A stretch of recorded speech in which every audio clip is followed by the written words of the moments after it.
बोलिए सदगुरु साहेब की जय।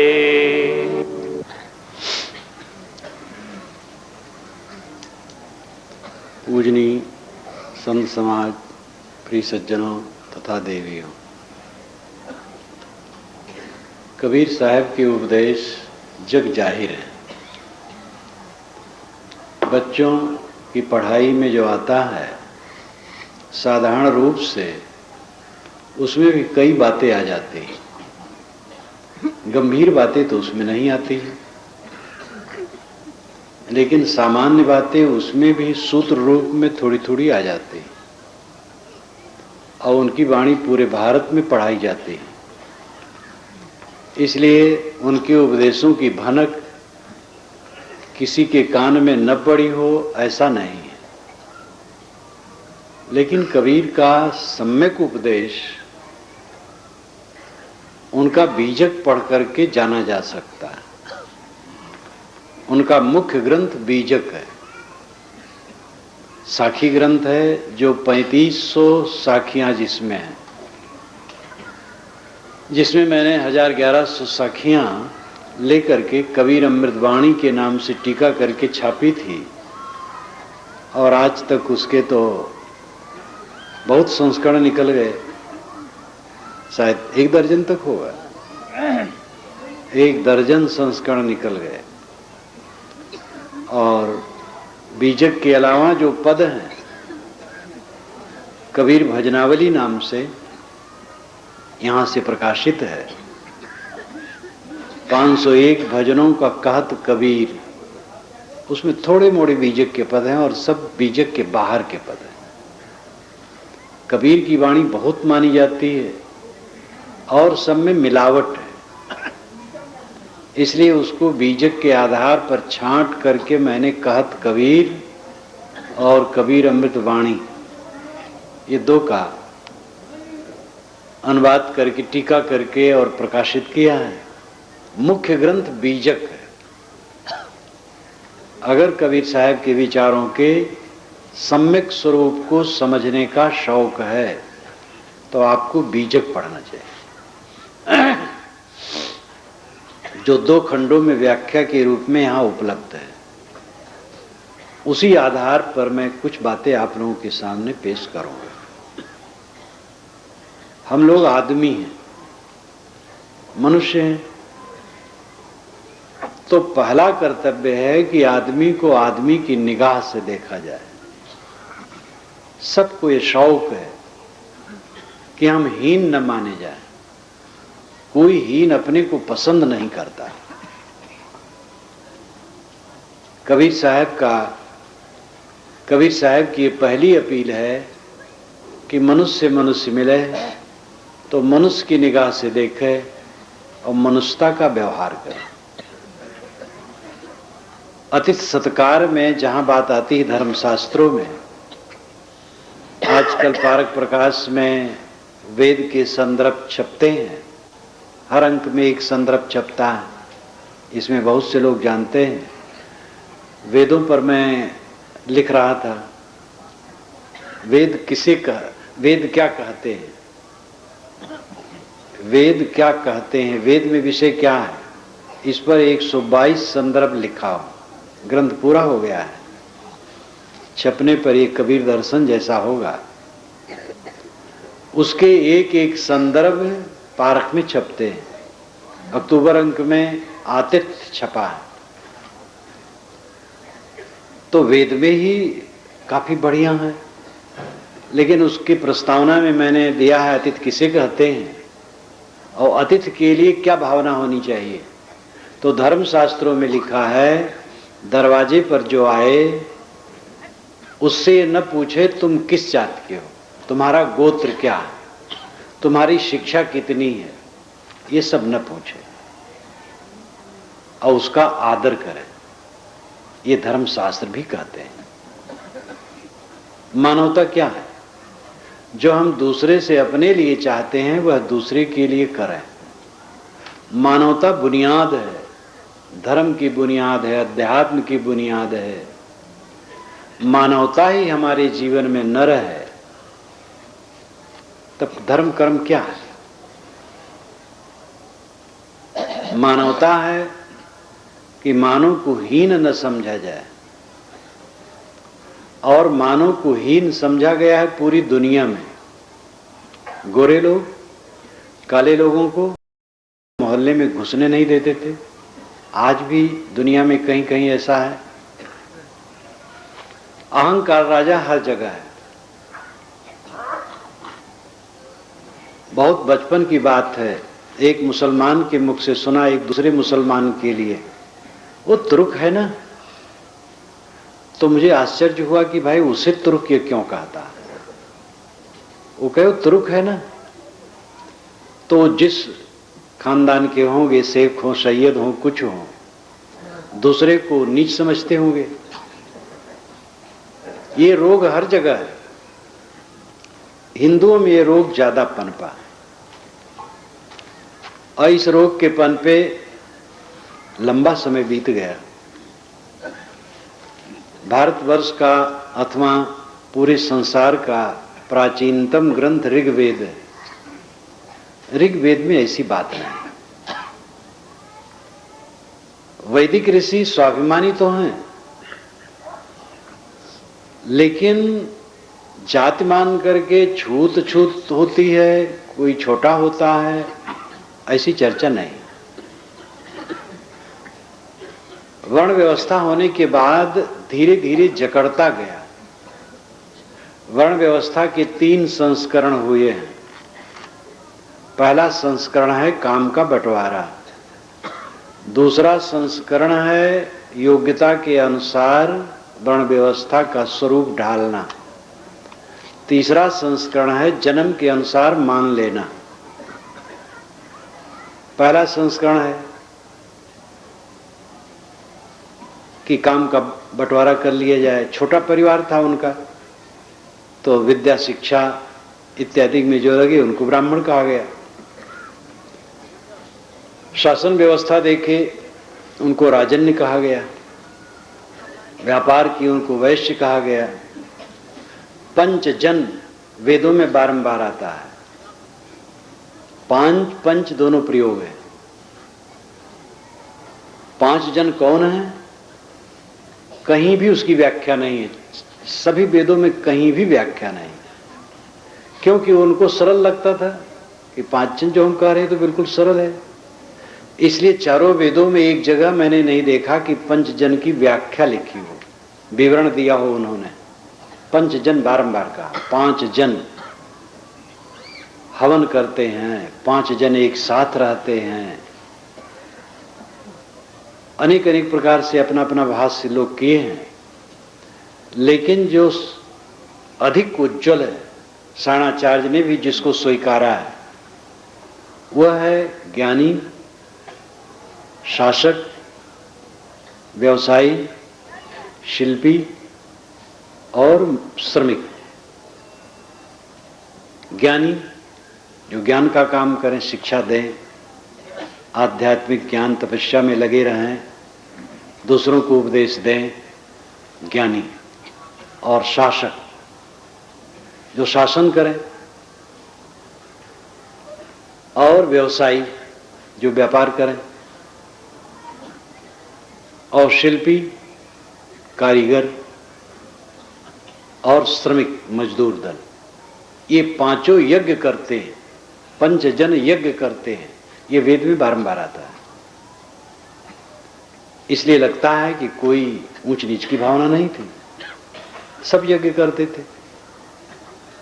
वेद के मंत्र, अभी मैंने वेद क्या कहते हैं कि भूमिका भी लिखी है, तो उसमें ये भी लिखा है कि ब्राह्मण तो उसमें है ही है, जिनका नाम ब्राह्मण था उनके लिए नहीं लिखा। ये लिख दिया कि ब्राह्मण ऋषि तो इसमें भरे ही हैं, लेकिन क्षत्रिय का नाम लिखा, जो क्षत्रिय ऋषि हैं।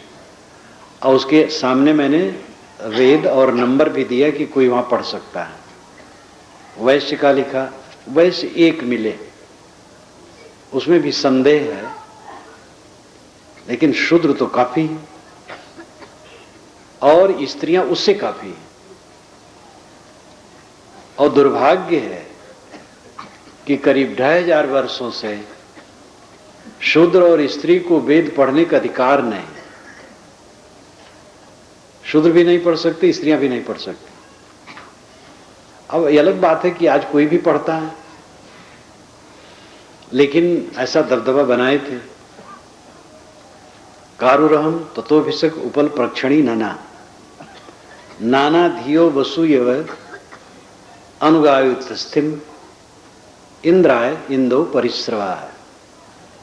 ये ऋग्वेद का मंत्र है। कारुरहम, कारुह अहम। कारू कहते हैं शिल्पी को, कारीगर को। ऋष कहता है मैं कारीगर हूं, बढ़ई हूं। बढ़ई कह लो, थवई कह लो, शिल्पी तो बहुत काम करता है। कारुरहम पहला वचन है ऋष का कि मैं शिल्पी हूं, कारीगर हूं। ततो भिषक, मेरा तात पिता भिषक है, वैद्य है, दवाई कूटता और दवाई करता है। उपल प्रक्षणी नना, नना नम्र मेरी मां। उपल प्रक्षणी साणाचार्य ने भाष्य करते हुए लिखा है, निरुक्तकार ने भी इसको माना है कि माताएं बच्चों को दूध पिलाती है तो झुक जाती है, इसलिए वो नम्र है। तो नम्रता के लिए नना शब्द का प्रयोग किया है। उपल प्रक्षणी नना, उपल नाम बालू, प्रक्षणी नाम फेंकने वाली। भड़भोज जब कोई भी अन्न भूजता है थोड़ा बालू डाल करके सामने के पात्र में भूजता है। जब एक अवस्था आ जाती है उसकी, तो दूसरे हंडी से गर्म बालू निकाल के उसमें जोर से डाल के जोर से चला देता है, फूट करके सब लावा हो जाता है। तो बालू फेंकती है उसमें। उपल प्रक्षणी, बालू फेंकने वाली, भड़भूज मेरी मां। नाना धियो वसु यव, वसु के लिए, धन के लिए हम नाना काम करते हैं। कैसे करते हैं? अनुगायु तस्थिम, अनुगायु तस्थिम। जैसे गायें चरागाह में घास खोजती और चरती, वैसे हम घर वाले नाना काम करते हैं धन के लिए। इंद्राय इंदो परिश्रवा है। इंद्र के लिए हे इंद्र बहो, इंद्र नाम सोम, ऐ सोम इंद्र के लिए प्रवाहित हो। इंद्र वेदों में बहुत बड़ा देवता है। ऋग्वेद का चौथाई हिस्सा इंद्र की महिमा में लिखा गया है। इंद्र कोई व्यक्ति नहीं हुआ है। इंद्र आकाशी शक्ति है। सूर्य को इंद्र कहा गया, वायु को इंद्र कहा गया, और उसके नाम पर हवन करते थे और सोमरस चढ़ाते थे। इंद्राय इंदो परिश्रवा, इंद्र के लिए अ इंदु अ सोमरस प्रवाहित हो। घर घर में चरखे करघे चलते थे। जब विवाहिता बहू घर में आती थी तो अपने हाथ से कपड़ा बुन करके पति को पहनाती थी, बांधती थी। वासस और उत्तरी दो ही वस्त्र होते थे। वासस का मतलब लुंगी, उत्तरी का मतलब चद्दर। जैसे हम लोग पहनते हैं बस ऐसे पहनते थे गृहस्थ लोग भी। तो अपने पति के शरीर में कपड़ा बांधते समय पत्नी कहती थी, तेरी निगाह मेरे तरफ ही रहे पर स्त्री की तरफ न जाए, इसलिए मैं तेरे शरीर में कपड़ा बांधती हूं। अपने हाथ से कपड़ा बुनकर पहनाती थी, एक संस्कार देती थी। बच्चा पैदा होता था, माता कपड़ा बुन करके बच्चे को पहनाती थी। सब के सब श्रमिक, वेद के ऋषि सब के सब अधिकतम तो ग्वाले गाय चराते हैं। गोप्ता, गायों की रक्षा करने वाला से गोप्ता बना। तो संस्कृत साहित्य में गोप्ता रक्षक रूढ़ हो गया। कहीं भी गोप्ता शब्द उसका अर्थ हो जाता रक्षक। इतनी कर्मशीलता थी और कोई किसी से घृणा नहीं थी। लेकिन वर्ण व्यवस्था का जब तीसरा संस्करण हुआ जन्म के अनुसार, तो ऐसा रूढ़ हो गया कि ब्राह्मण तो काम करना छोड़ दिए, एक वर्ग अलग हो गया।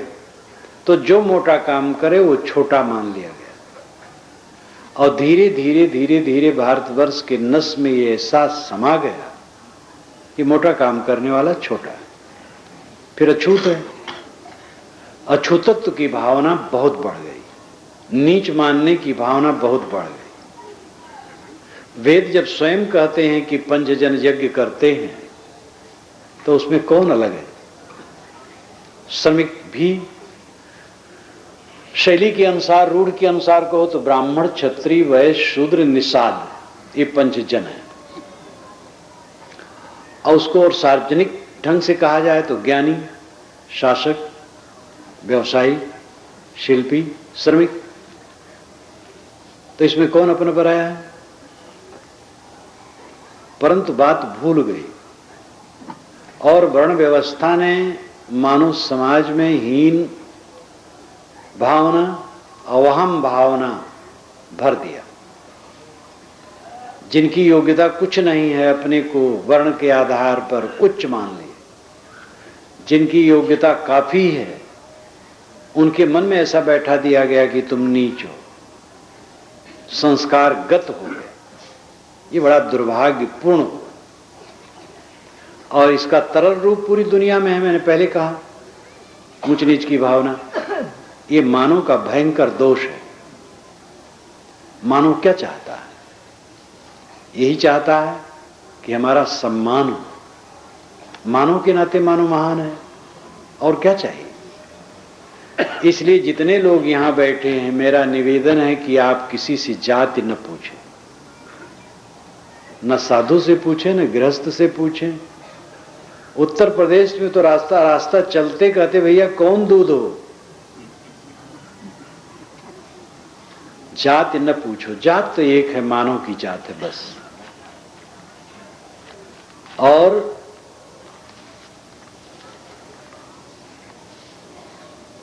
छुआछूत की भावना आचार विचार के आधार पर होना चाहिए। स्वच्छता है ठीक है, नहीं स्वच्छता है व्यवहार न लो। जात पूछने की जरूरत नहीं है, देखो स्वच्छ नहीं है व्यवहार न लो। स्वच्छता है व्यवहार लो, उसमें भी जात पूछने की जरूरत नहीं है। मेरे भोजन बनाने वाले लड़के मुस्लिम लड़के रहे हैं, ईसाई लड़के रहे हैं, साधु रूप में रहे हैं। मेरे पास आते हैं, मैं जात पूछता ही नहीं हूं। लड़के जितने आते हैं मैं पूछता ही नहीं कि कौन जात के हो, मैं जानता हूं मेरी जात का है। अब दूसरी जात क्या पूछूं? मैं मनुष्य हूं, मनुष्य बस। आप लोग भी जात पूछना छोड़ दो और अपने नाम में जो पूंछ लगाते हो उसको काट दो तो अच्छा हो। पूंछ बड़ी प्यारी है सबको, नाम काफी है, पूंछ को काटो। पूंछ अहंकार बढ़ाती और हीनत्व की भावना बढ़ाती। सरनेम जिसको कहते हैं, उपाधि, उपाधि है झंझट। मनुष्य बनो, मनुष्य की निगाह से देखो। हां, इसमें एक बात है, जब तक अंतरजातीय शादी सामान्य न हो जाए तब तक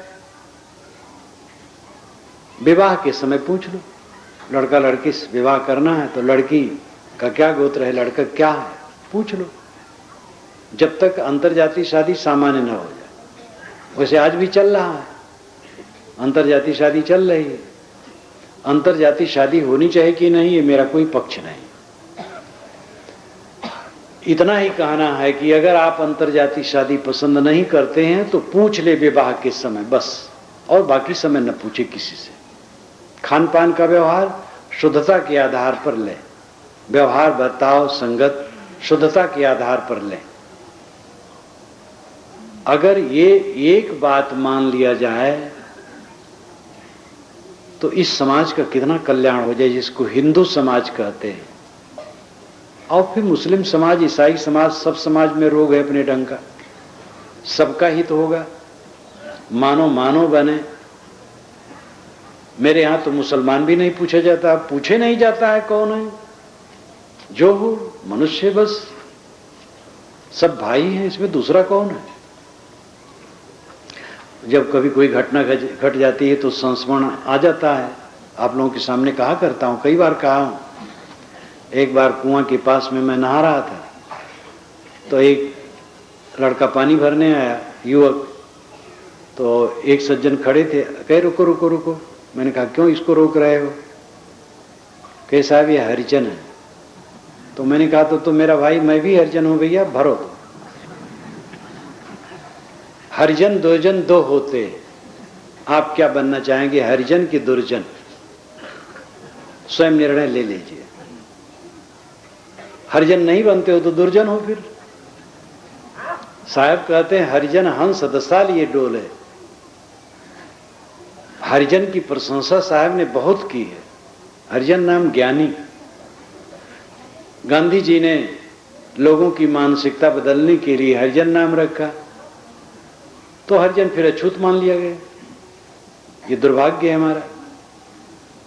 मनुष्य को मनुष्य की निगाह से देखना, ये पहला काम है। कोई नहीं चाहता हम हीन माने जाएं, नीच माने जाएं। आप कैसे मनुष्य हैं जो दूसरे को कहते हैं कि तुम नीच हो? कौन सी मनुष्यता है? इतनी भी समझ न आए तो विद्या क्या है, ज्ञान क्या है, समझ क्या है, मनुष्यता क्या है? साहब की इसके लिए अपील जबरदस्त है।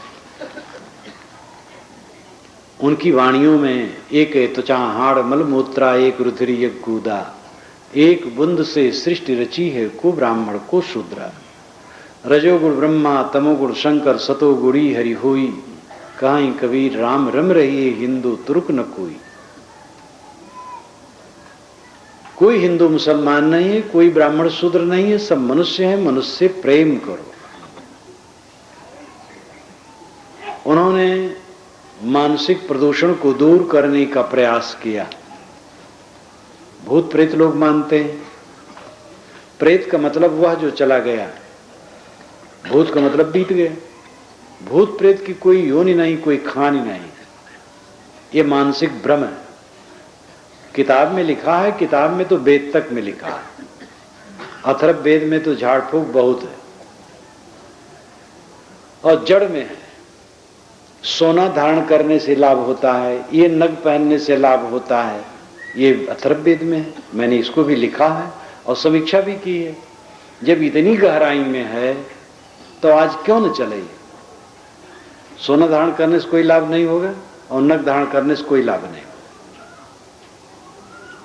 अच्छे आचरण से रहो, आत्मविश्वास से रहो।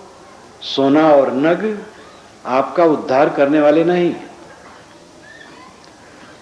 अंधविश्वास पूरा काल से। अथर्ववेद में तो ऐसी बहुत सी बातें हैं जो आम जनता में व्याप्त थी, उसको अथर्ववेद में रखा गया। इसीलिए वैदिक ऋषि लोग पुराने अथर्व को उतना नहीं मानते। त्रैवेद, और आचार्य बृहस्पति जो भौतिकवादी थे, उन्होंने भी त्रैवेद से कर्तारो कहा खंडन में। ऋग यज साम।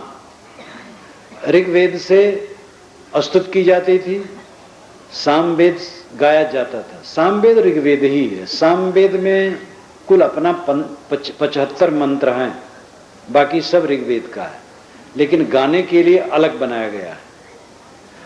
और यजुर्वेद यज्ञ करने का विधान है। यही तीनों चलता था।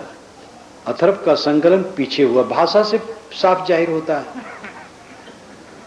पीछे होने पर भी वो पूरा काल का विषय उसमें है। झाड़ फूक, जंत्र मंत्र, टोना टोटका सब भरा है। लेकिन इसीलिए अथर्ववेद को ब्रह्मवेद कहते हैं। काम की चीजें बहुत हैं। ब्रह्मचर्य का एक लंबा सूक्त है, बहुत विषय है उसमें। ये बात सच नहीं, सब समय करने की जरूरत है। भूत प्रेत केवल काल्पनिक है। भूत प्रेत नाम का कोई जंतु नहीं है और इसका पूरी तरह से परीक्षण किया जा चुका है। सब मानसिक भ्रम है। भूत आया, भैंसा बन के आ गया, घोड़ा बन गया। भैंसा घोड़ा बनने में बहुत समय लगता है। भैंस भैंसे के संयोग के बाद भैंस गर्भवती होती है, महीनों के बाद बच्चा पैदा होता है और पड़वा वर्षों में भैंसा होता है। झट से कैसे भैंसा खड़ा हो गया और गायब कहां हो गया? फिर भूत प्रेत केवल मानसिक सनक है। मैं भी पहले मानता था, झड़वाता था। भूत प्रेत काफी झड़वाया हूं मैं, ब्रह्म राक्षस लगता था मुझे, उसको झड़वाता था। कबीर साहब का बीजक मिला और पारखी संत मिले, 3 महीने में सारे भूत प्रेत बुरिया बिस्तर बांध के चले गए। एक मानसिक भ्रम, साहब ने कहा ये ब्रह्मभूत सकल जग खाया, जिन जिन पूजा तिन जहण आया, अंड न पिंड न प्राण न देही, कोट कोट जीव कौतुक देही, बकरी मुर्गी कीन्यो छेवा, अगल जन्म उन अवसर लेवा, कहीं कबीर सुनो नर लोई, भूतव पुजले भूतवा हुई।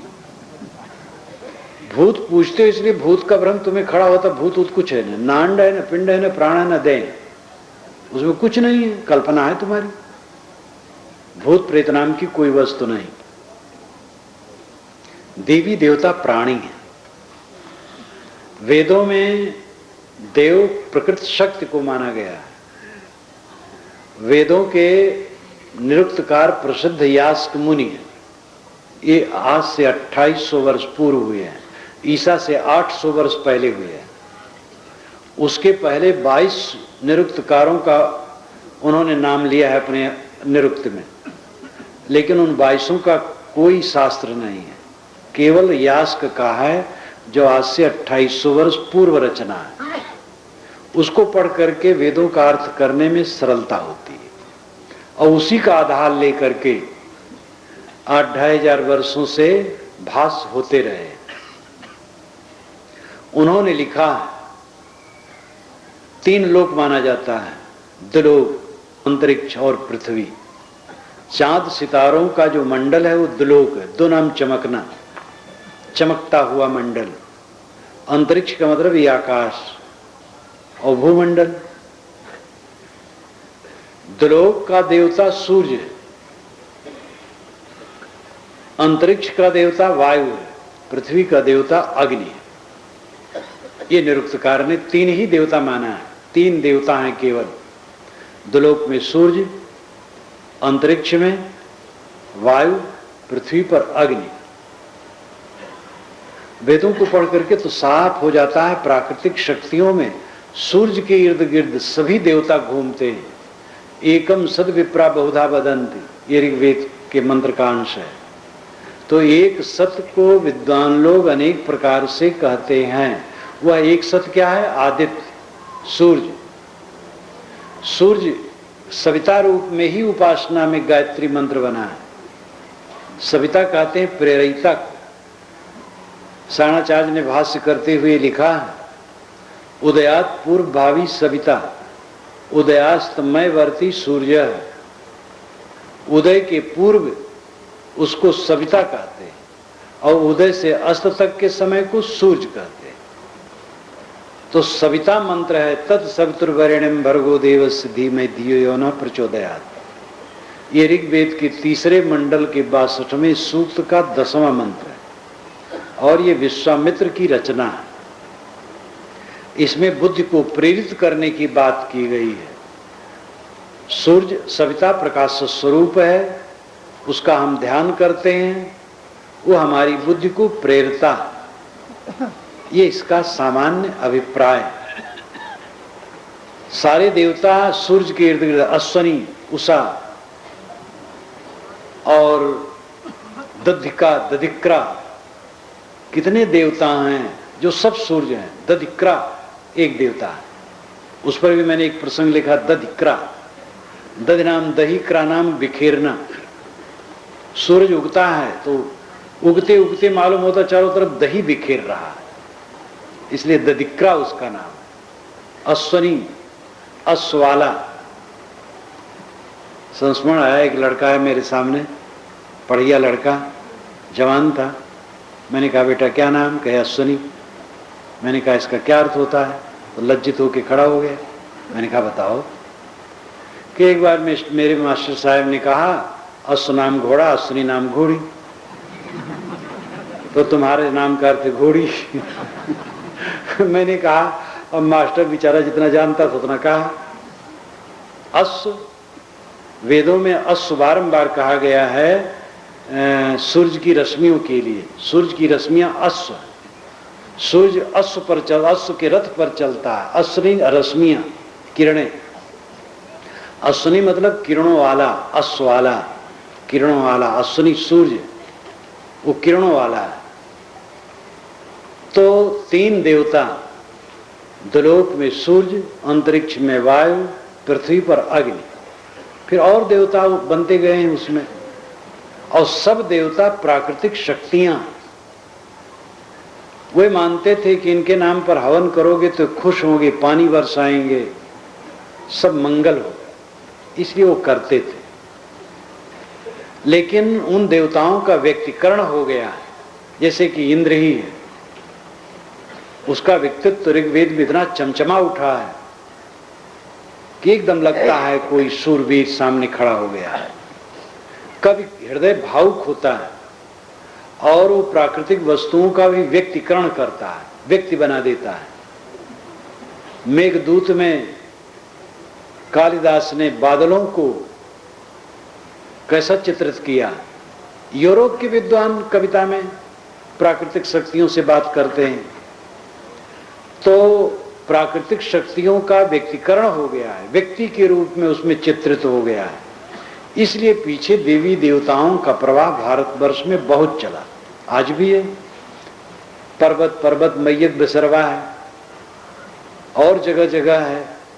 मैं तो भ्रमण में रहता हूं और गांव में प्रायः जब किसी के घर में भोजन करके निकलता हूं कुल्ला करने के लिए बाहर, और कहीं पत्थर रखा है, कहीं ऊंची सी जगह है, तो मैं पूछ लेता भाई कोई देवता तो नहीं है, अपमान न हो, दूर कुल्ला करो। तो देवता यहां बहुत बढ़ गए। देवता जो दे, देवता जो चमके, नृत्यकार यास्क ने ये अर्थ किया, जो दे जो चमके वो देवता। प्राकृतिक शक्तियां हमें देती, वे चमकती, इसलिए वो देवता। उनका सही उपयोग करने की जरूरत है। सूरज की किरणों का शरीर में पड़ना कुछ समय के लिए अच्छा है, गर्मी में थोड़ी, ठंडी में ज्यादा। पानी का उपयोग करना चाहिए ऋतु के अनुसार, हवा का उपयोग करना चाहिए, आग का उपयोग करना चाहिए, प्राकृतिक शक्तियों का सेवन करना चाहिए, यही उनकी उपासना है। अब आग लग जाए कहीं और हाथ जोड़ के खड़े हो, हे अग्नि देवता, जीवन भर हम तुम्हारे में हवन किए हैं, क्षमा करो, हाथ जोड़े रहो, सब जला डालेगा। बाढ़ आ जाए, हे वरुण देवता रुक जाओ, कुछ नहीं होगा, और सब बहा ले जाए। प्राकृतिक शक्तियां हैं, उनमें कोई ज्ञान थोड़े, इसलिए उसका ज्ञान जरूरी है। ज्ञान करो और उसका सही ढंग से सेवन करो। आगे चल करके देवी देवताओं की उत्पत्ति बहुत हो गई। कबीर साहब कहते हैं, कबीर जेती आत्मा तेते शालिग्राम। जितनी आत्माएं हैं शालिग्राम भगवान है। वे देवी देवता प्राणियों को मानते हैं और यही वास्तविकता है। विवेक ज्ञान बढ़ते बढ़ते, जैसे कि ब्रह्म, ब्रह्म का अर्थ है अग्नि, ब्रह्म का अर्थ है वेद के मंत्र। वेद के मंत्रों द्वारा अग्नि में हवन करने वाला ब्राह्मण। बृहत्वाद ब्रह्म, जो बढ़े वो ब्रह्म। आग थोड़ी जलाओ, ज्यादा बढ़ जाती है, इसलिए आग ब्रह्म। और अग्नि की उपासना आर्यों में थी। पारसी लोग भी आर्य परिवार के हैं, उनमें भी अग्नि उपासना आज भी है। इसलिए ऋग्वेद सबसे पहला वेद और उसका पहला मंत्र अग्निमेले पुरोहितम यज्ञ से देव ऋतजम होतारम रत्न धातमम, ये भी गायत्री मंत्र है। अग्नि ईले पुरोहितम, अग्नि शब्द पहले है। तो अग्नि की उपासना चली और अनेक देवी देवता सृजित किए गए। लेकिन आगे चल करके अग्नि को जब ब्रह्म कहा गया तो और सूझ बढ़ी, तो आत्मा को ब्रह्म कहा गया। विकास होता गया। जो लोग ये मान लेते हैं कि वेद तो आकाश से आया है, ईश्वर का वचन है। कुछ लोग कहते अपुरुषेय है, ईश्वर उसर कुछ नहीं, वो अनादि। कुछ लोग कहते नहीं, ईश्वर की रचना है। हर ऋचा पर, हर सूक्त पर ऋषियों के नाम है जो उनके रचनाकार है। और नए मंत्र हम बनाते हैं तो बारंबार कहा, मैंने भूमिका में लिखा है और बहुत मंत्रों को उद्धृत किया है जिसमें बारंबार नव्यम आया है, नए मंत्र हम बनाते हैं तुम्हारे लिए। और भाषा को देखो, ऋग्वेद की भाषा ही में पहला मंडल और अंतिम मंडल की भाषा भिन्न है, बीच की भिन्न है, अथर्व की भिन्न है, यजुर की भिन्न है। भिन्न देश काल में रचनाएं हुई। तो कोई पुस्तक आकाश से कहां आती है और कोई पुस्तक आकाशी है, ईश्वरी है, ऐसा मान लेने से सांप्रदायिकता का विष बढ़ता है। क्योंकि हमारी पुस्तक ईश्वरी है, उसको जो नहीं मानेगा वो नास्तिक है, काफिर है। इसमें विषाक्त वातावरण फैलेगा। और तथ्य है कि सारी किताबें मनुष्य रचता है, इसलिए सारी किताबें माननी है, सबका आदर करो, लेकिन पढ़ो और निर्णय करो सार क्या है, सार क्या है। अंधविश्वास में न पढ़ो। तो इस प्रकार वाणी का विचार पूर्वक ग्रहण कबीर साहब ने संसार के मोह माया पर बहुत कहा। क्यों कहा है? क्योंकि मोह में सब फंसे हैं। इसीलिए वैराग का वचन उनकी वाणी में बहुत है। ये सभी मानते। ज्ञानी जी मुझसे कहते थे कि जब गुरुद्वारा में प्रवचन के क्रम में कबीर वाणी आती है, तब ज्ञानी जी कहता, भाई सावधान, कबीर वाणी आ गई। कबीर वाणी वैराग से भरी हुई। वैराग की जरूरत क्यों? क्योंकि राग दुख है, राग दुख में फंसाता है। वैराग से ही राग कटता। वैराग का अर्थ घर छोड़ना, कपड़ा बदलना मत समझिए। वैराग का अर्थ है निर्मोहता। जो गृहस्थी में रहे, गृहस्थी में रह के वैराग करें, और जो घर छोड़ के विरक्त हो गए हैं, विरक्त वेश में चले गए हैं, वो वहां वैराग करें। वैराग सबको जरूरी है। संसार की नश्वरता को समझे बिना मन उससे हट नहीं सकता है। इसलिए कबीर की वाणी में वैराग भरा हुआ है। बारंबार नश्वरता की बात वो कहते हैं। माली यावत दे की कलियां करी पुकार, फूली फूली चुन गई काल हमारी बार।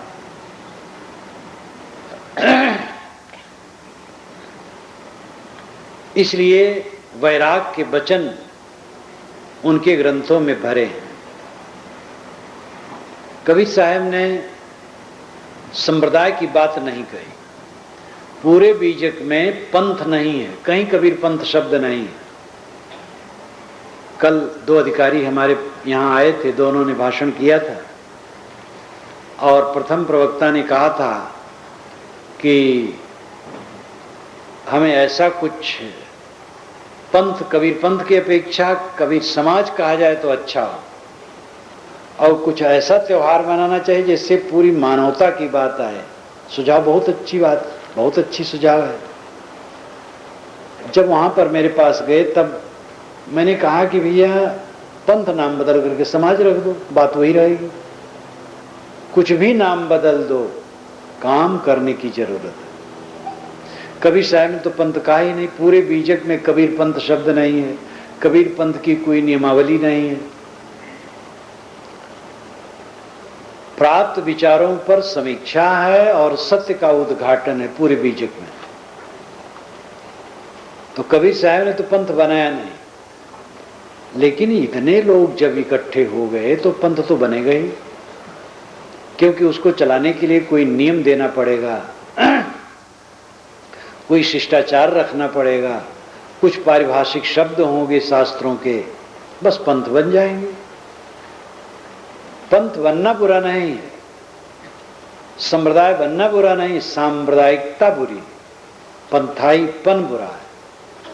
हमारा ही संप्रदाय राहे खुदा है और सबका राहे जुदा है, ये अपराध है। सारे संप्रदाय मनुष्य के बनाए, सारी किताबें मनुष्य की रचनाएं, दुनिया के सारे महापुरुष मनुष्य, यही वास्तविकता है। और यह समझ सब में आ जाए, सांप्रदायिकता खत्म हो जाएगी। अगर दैवीकरण रहेगा ग्रंथों पर, महापुरुषों पर और परंपरा पर, तो सांप्रदायिकता बढ़ेगी। हमारी किताब ईश्वरी है, हमारा मजहब ईश्वरी है, हमारा महापुरुष ईश्वर का अवतार या भेजा हुआ, यह भावना जब आएगी तो सांप्रदायिकता बढ़ेगी। क्योंकि दूसरे का अनिश्वरी हो, राह खुदा नहीं हो, जुदा है, नरकपंथी, तो ये विकार बढ़ेगा। और आपको मैं याद दिलाऊं कि भारतवर्ष का जो प्राचीनतम अध्यात्म शास्त्र उपनिषद है, उसमें सांप्रदायिकता नहीं। ईश्वर वचन है, इसको मानोगे तो स्वर्ग जाओगे, नहीं तो नरक जाओगे, कहीं नहीं लिखा है। और कोई अवतार पैगंबर की बात उपनिषदों में नहीं, कोई देवता की बात नहीं, ज्ञान की बात, आत्मज्ञान की बात, सदाचार की बात। कल मैंने कहा था कि कबीर उपनिषद ही कह रहे हैं, कबीर की अपनी उपनिषद है। उपनिषद तो अंतरात्मा से निकलती, जो अंतरात्मा को साध लिया। अभी चंदूलाल ने गाया था, मेरा तेरा मनुआ कैसे एक हुई रे, तू कहता कागज की लेखी, मैं कहता आखिन की देखी। इतना वचन ही तीर के समान है। परंपरावादी किताब की बात पेश करता है, कबीर साहब कहता मैं आंख देख की बात करता, अनुभव की बात करता। अनुभव क्या बताता है? अनुभव ये बताता है कि सारी किताबें मनुष्य की रचना है, सारे महापुरुष केवल मनुष्य और सारे संप्रदाय मनुष्यों के चलाए, तो उसमें एक केवल सत्य का ठेकेदार कैसे होगा? जो जिस संप्रदाय में है उसका आचरण करें और अपना चित्त निष्पक्ष रख करके सत्य का मोती कहीं से भी प्राप्त करने की चेष्टा करें।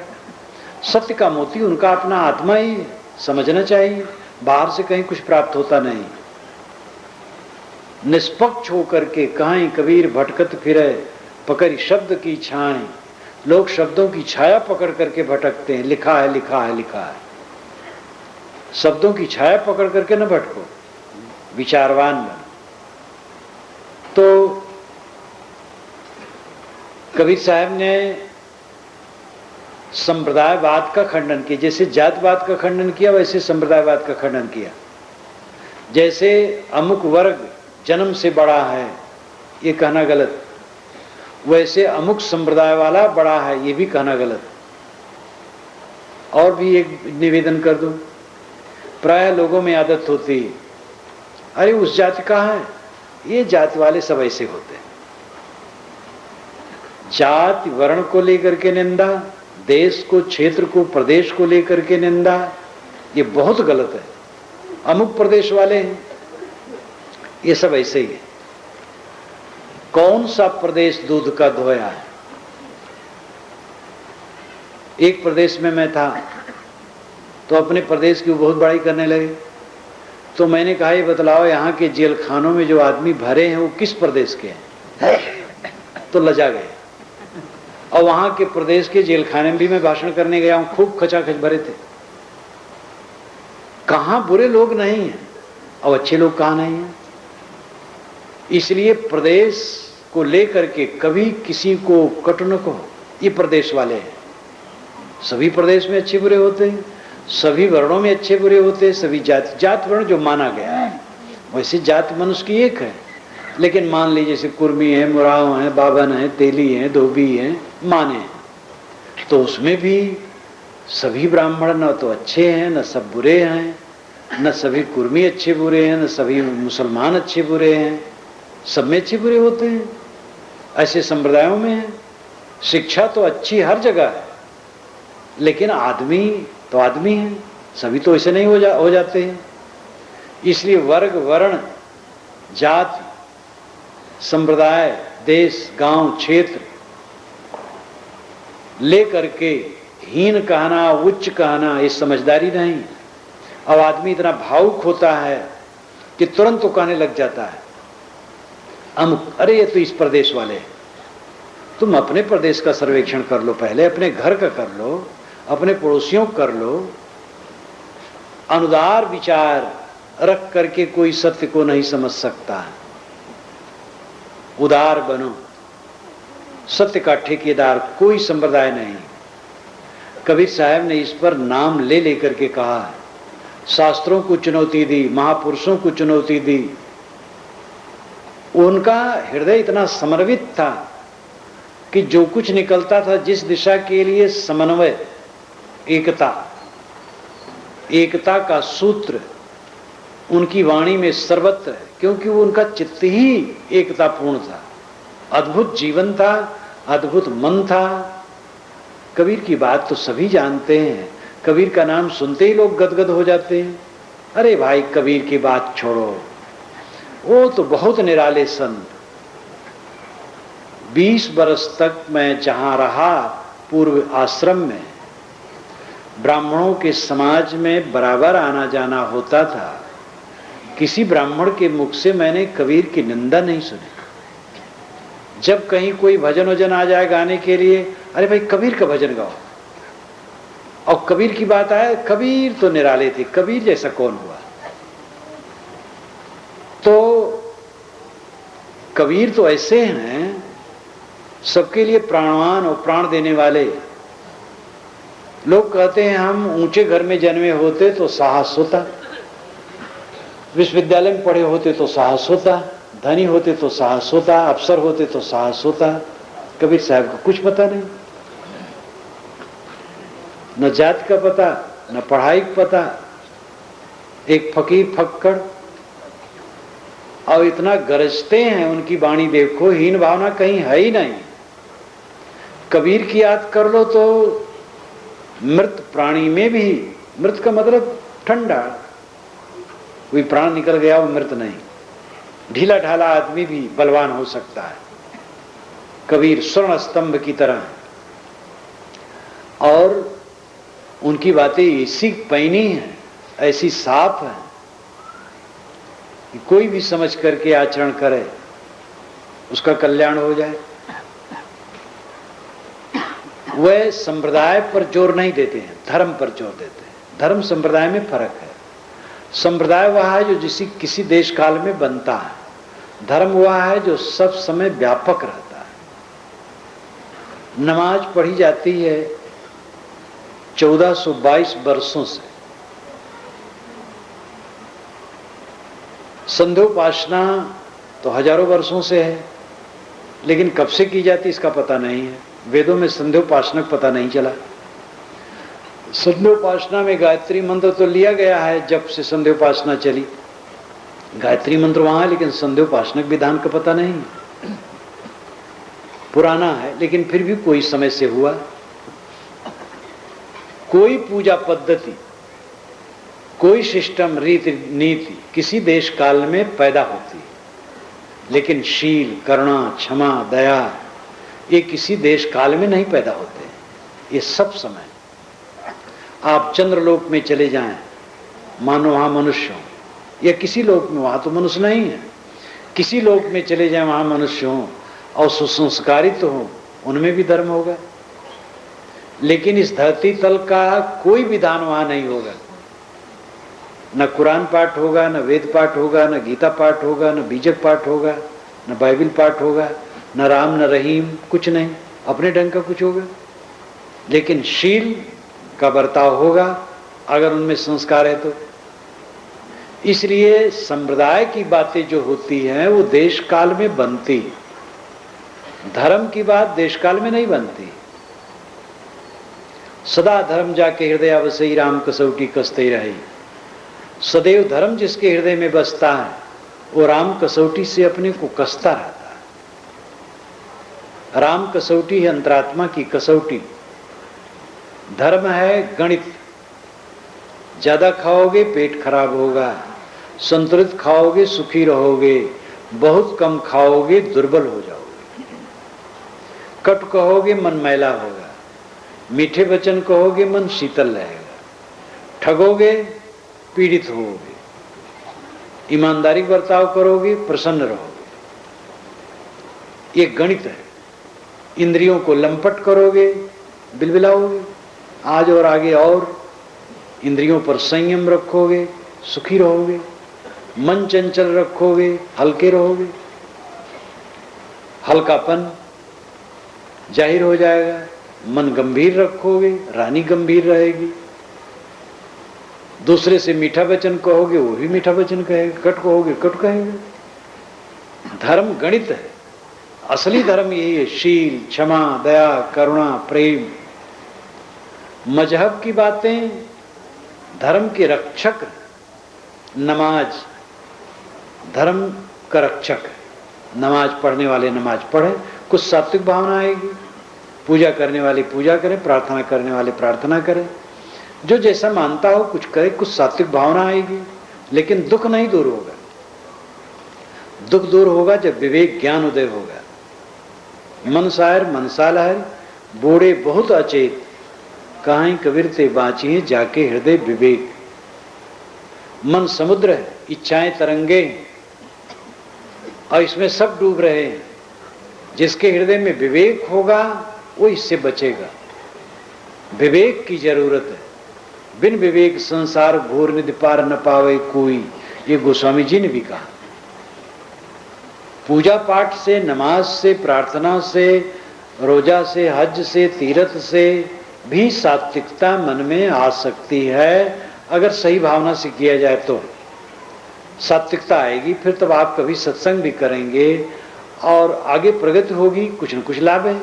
लेकिन दुख नहीं दूर होगा। दुख दूर होगा जब मन आमूल चूल परिवर्तित होगा, मैला मन निर्मल होगा।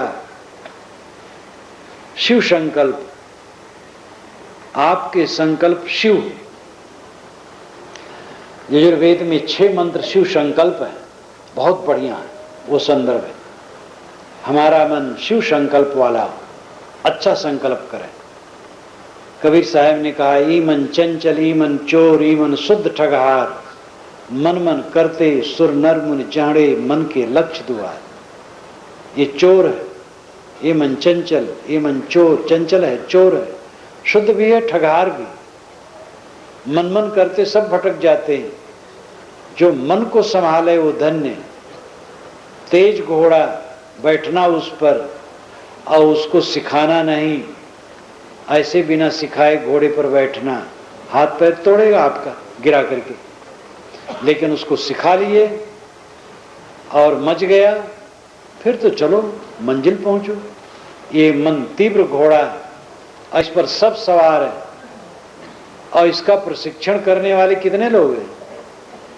तंबाकू मुख में भर लिए, पान दबा लिए, एक बोतल भी चढ़ा लिए, सिगरेट भी फूंक लिए, न मालूम कितना दुर्व्यसन करते जाते और खराब करते जाते हैं अपने को। मन को जहां माजना चाहिए वहां मन को और खुराफाती बनाते हैं। मन अपने बस में हो जाए, दुनिया बस में है। क्योंकि दुनिया को बस में करने फिर चेष्टे खत्म हो जाएगी। दुनिया कोई बस में कर ही नहीं सकता है। राजे महाराजे बेचारे नहीं कर पाएंगे। अपना मन ठीक कर ले, सब बस में है। मन ठीक कर लेने पर इच्छा ही संयत हो जाती है, संतुलित हो जाती है, खुराफात ही मन में नहीं रह जाती है। परेशानी क्या है? बाजार आप गए, आपके पास 100 रुपये, हजारों लाखों का सामान देख करके मन ललचाता है, क्या फायदा होगा? अंत में 100 के अंदर ही सौदा करके आना पड़ेगा। संयत व्यक्ति 100 की बात समझता है और जाता है, सौदा लेता है, घर चला आता है, उसका मन ललचाता ही नहीं, सुखी है। तो संयत मन वाला सुखी होगा। मन सबके पास है, उसमें हिंदू मुसलमान ब्राह्मण शूद्र की बात नहीं, मन सबके पास। और मन ही सबको रुला रहा है। बढ़िया आचरण न करने से मन के खुराफाती विचार, खुराफाती वाणी, फिर खुराफाती आचरण।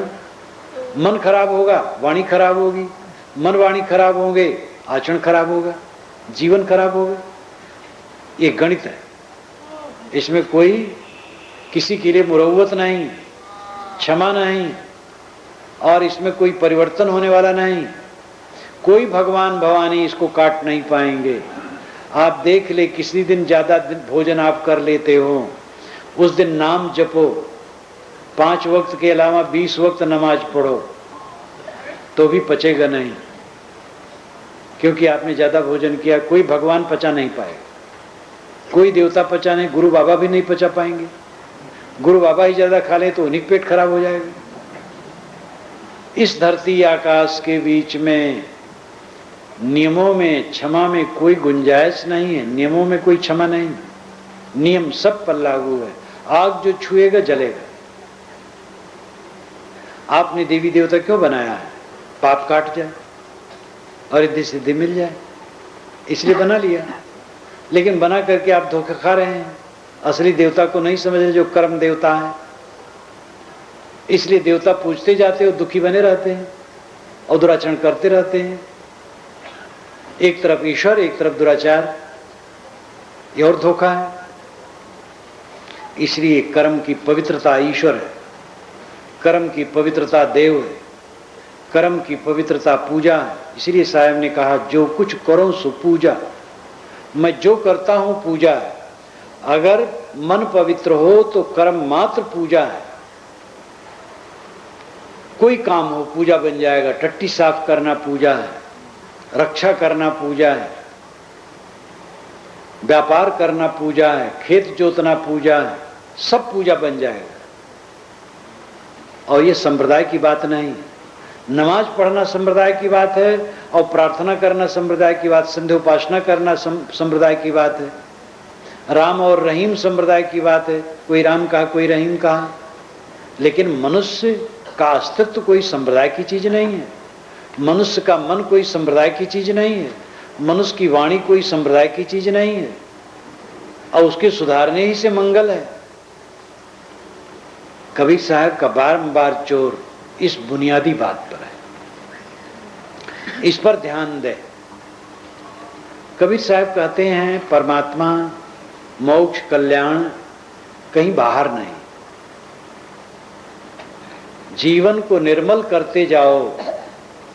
पूर्ण निर्मलता के बाद जो अवस्था आएगी वही परमात्मा की प्राप्ति। क्योंकि आप स्वयं सोच लें कि प्राप्त हुई वस्तु छूट जाती है। कौन ऐसी वस्तु है जो मिले और न छूटे? अगर परमात्मा मिलेगा तो छूटेगा, मोक्ष मिलेगा तो भी छूट जाएगा। इसलिए पाना कुछ नहीं, जो पाया गया है आज तक उसका मोह छोड़ना है। अंततः कल्याणार्थी ये समझ ले कि मेरी आवश्यकता दुनिया को नहीं। मैं जो मानता हूं मैं नहीं रहूंगा तो कुल बिगड़ जाएगा, एक मन का धोखा है। मैं नहीं रहूंगा तो घर नहीं चलेगा, मैं नहीं रहूंगा तो समाज नहीं चलेगा। अरे आप जैसे असंख्य जीव आए गए और अनादि काल से संसार चल रहा है और अनंत काल तक चलता रहेगा। आप कौन होते? आप अपना कल्याण करो। हम तो ऐसा अहंकारी बन के बैठे हैं, हम कर्तव्य निभा रहे हैं, कर्तव्य कर रहे हैं। अपने जीवन के लिए कोई कर्तव्य नहीं। आपको क्या? बच्चे पाल रहे हैं, लड़के की शादी विवाह कर दिए, लेकिन लड़के का लड़का हो गया है, उसको पढ़ा रहे हैं, पोते की अब शादी देखनी है, ये सब कर्तव्य कर रहे हैं। आपने बच्चा पैदा किया, पढ़ाना चाहिए, लिखाना चाहिए, धंधे में लगाना चाहिए, शादी विवाह भी कर देना चाहिए, ये सब कर देना चाहिए, ठीक है। लेकिन लड़के की शादी के चक्कर में क्यों पड़े? आपका लड़का अपने लड़के की शादी करेगा, आप अपने कल्याण में लगिए। लेकिन ये बूढ़े लोग तृष्णा और मोह में खूब जबरदस्त पड़ जाते हैं। अधिकतम बूढ़े तृष्णा और मोह उनको बहुत सताते हैं। जो साधक हैं वो उनकी बात में नहीं कहता। नहीं तो जितने बुढ़ापा आता है उतना तृष्णा अधिक और मोह अधिक। जितना बढ़ गया है घटने न पाए, जो है सब स्थिर रहे। संसार ही स्थिर नहीं है तो आपके लिए प्रकृति का अलग विधान हो जाएगा। शाम को श्री राम के लिए राजगद्दी बताई गई और सुबह 14 वर्ष का कठोर वनवासी जीवन बताया गया। इतना घोर परिवर्तन। वन में उनकी पत्नी एक जबरदस्त व्यक्ति द्वारा हारी गई, घोर युद्ध हुआ। जब अपने गांव घर आए, अयोध्या वासियों ने ताना मारा, उन्होंने सीता को निकाल दिया धोखा देकर। नहीं कहा कि तुम्हें निकाल लाऊं, लक्ष्मण से कहा जाओ गंगा पार कर देना, तब कह देना अपवाद के डर से राम ने निकाल दिया। कह दो ऋषियों के आश्रम में घुमाने ले जा रहे हैं। कितना हृदय द्रावक है। हमें ऐसे लोग मिलते हैं, कहते महाराज मैं बहुत दुखी हूं। मैंने कहा क्यों दुखी हो? कुछ दुखी नहीं, तुम भ्रम में पड़े हो। नहीं साहब जरा सुन लीजिए, मेरे समान दुनिया में कोई दुखी नहीं। एक सज्जन ने कहा तो मैंने कहा आपकी पत्नी खो गई है? कहने कोई तो नहीं है। तो हम कहे तो राम से दुखी आप नहीं, अपने घर से निकाल दिए गए? कहे नहीं महाराज घर में हूं। हम कहे राम तो निकाल दिए गए थे। तो हंसने लगे, वातावरण उनका बदल गया।